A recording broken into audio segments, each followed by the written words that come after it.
Olá a todos, aqui é o Baghead X e logo de cara, antes de começar o vídeo, eu peço para vocês curtirem, compartilharem, seguirem o canal, se inscrever é importante e seguidor também mais importante ainda, tá? Bom, depois desses avisos, recados dados, vamos ao vídeo. Hoje eu irei falar sobre Splatterhouse. Splatterhouse é um dos jogos mais interessantes do Mega Drive. Lá no começo dos anos 90, quando eu vi a capa preta com a imagem de um homem usando uma máscara de jockey parecido com Jason do Sexta-feira 13, foi uma surpresa para mim na época, quando eu era moleque. Nessa época, ainda passavam muitos filmes de splatter e terror nas TVs de canal aberto. Passava Sexta-feira 13, A Hora do Pesadelo, Evil Dead 2 e outros filmes de splatter e terror.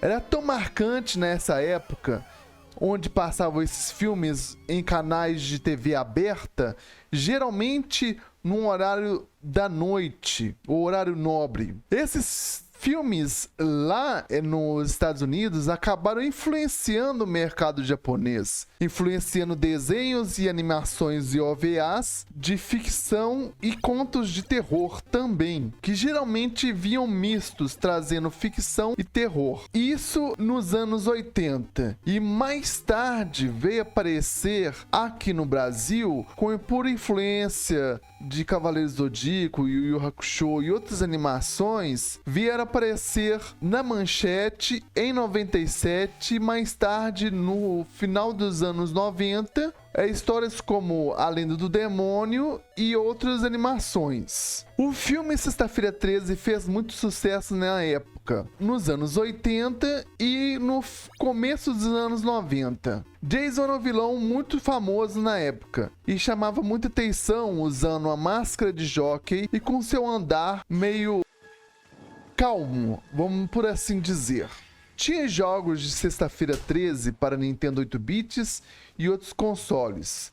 Tinha um boneco do SOS Comandos parecido com Jason Voorhees.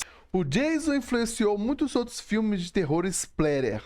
Dia dos Namorados Macabro é um exemplo deles. O Jason é reflexo do medo do americano com o invasor maligno que poderia invadir sua casa e fazer um tremendo caos. Isso era relatado na vida normal do americano pelos jornais, documentários e até mesmo filmes, mostrando que o americano, em certa parte, tinha um gosto pela predileção da violência. Isso às vezes era influenciado pelo cenário onde que geralmente o americano estava, seja por influência de guerras e outros cenários que eles acabavam se metendo. Você pode ver um reflexo disso nas histórias de crimes americanos, principalmente os crimes em séries. Ao contrário dos americanos, os brasileiros nessa época nem sabiam direito o que era crime em série. Nem todos sabiam direito sobre isso. Os que mais sabiam desse termo eram que pesquisavam em documentários ou pesquisas sobre crimes e coisas do tipo mais a fundo. O Jason representava esses criminosos em série que atacavam casas nos campos e faziam um verdadeiro pesadelo. Então, quando Jason entrava em cena, ele já criava a sensação de medo. Ele não corria, pelo contrário, andava tranquilo, perseguindo os personagens e fazendo deles um verdadeiro espetáculo de terror. Coisa importante a se mencionar desses filmes de terror eram seus efeitos práticos.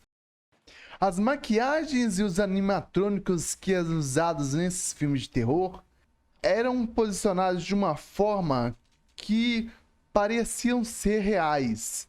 Muitas pessoas acreditavam nisso e até às vezes saíam correndo do cinema na época, contrariando os filmes digitais que, se comparado a esses filmes antigos como Enigma de Outro Mundo ou The Thing, estaria de joelhos devido à alta qualidade que tinha esses filmes. Filmes de terror como The Thing ou O Enigma de Outro Mundo mostrava muito bem como eram transformações, o body horror, as deformações físicas dos personagens que se transformavam em monstros, mostrando muito bem as deformações físicas em seu corpo. E muitas vezes a gente via com certo pavor as transformações desses personagens em verdadeiras figuras monstruosas.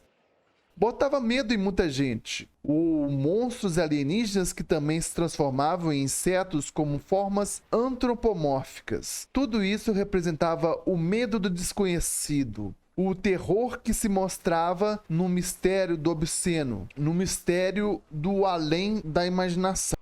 Exemplo disso, que representava um horror sobrenatural em um filme, era o título de Evil Dead de Sam Raimi. Esse filme era um espetáculo à parte. Ash era um protagonista que faz parte de um tremendo sucesso com sua presença hilária e contagiante, que contrariava o clima de terror que tinha no filme.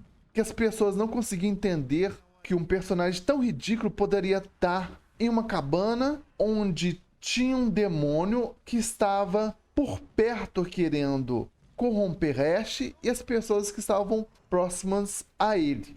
A presença aterradora dessas criaturas malignas fazia com que quem assistisse sentisse preso até o filme terminar. Sam Raimi tinha essa habilidade na direção. Era característica dele a câmera que ia perseguindo, girando em seu eixo, seguindo e perseguindo os personagens. O filme continua ótimo até hoje e é considerado como um filme cult. Seus filmes viraram um espetáculo influenciando diversas mídias, e uma dessas mídias é o jogo Splatterhouse 2. Eu peguei Splatterhouse 2 porque eu tenho mais conhecimento dele, pois ter jogado esse título de Mega Drive lá no começo dos anos 90. A época em que o Mega Drive estava competindo com o Nintendo 8-bits, não com o Super Nintendo, aqui no Brasil. Então, como já foi dito, Splatterhouse tinha referências de Sexta-feira 13 e Evil Dead. A história do primeiro Splatterhouse conta que Rick e sua esposa foram para uma mansão no campo para poder fugir de uma tempestade. Logo que entraram na casa, perceberam que haviam seres próximos aos humanos que foram usados em experiências malignas, tendo sido corrompido em formas horrendas. Até sua esposa, a esposa de Rick, acabou se transformando em uma besta com garras e presas, perseguindo Rick em um combate, fazendo com que Rick aceitasse uma máscara chamada de Terror Mask para enfrentar sua esposa em um combate. Sua esposa acaba sendo destruída e seu corpo tendo sido decomposto. Rick se vê obrigado a perseguir o mal que corrompeu sua esposa, levando em um combate onde teria que destruir essa forma maligna para que nada mais acontecesse. Depois desse cenário catastrófico, Rick então se vê obrigado a fugir, tendo destruído o mal para poder ter sua vida.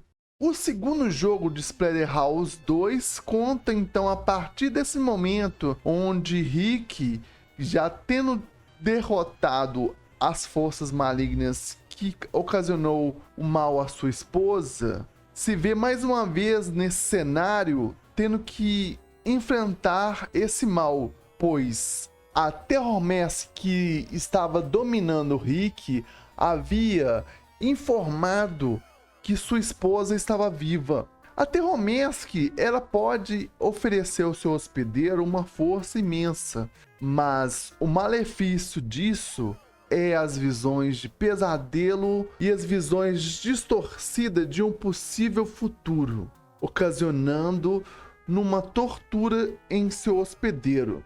Rick se vê mais uma vez tendo que enfrentar todo esse mal novamente para poder resgatar a sua esposa e destruir essas entidades malignas antes que algo mal pudesse acontecer além daquilo que ele já tinha visto. Então, Splatterhouse, como a gente já viu aqui pelas referências, ele segue muito a cartilha desses filmes de cabana, de filmes de terror splatter, dessa violência aguda, essa coisa assim bem característica dos anos 80.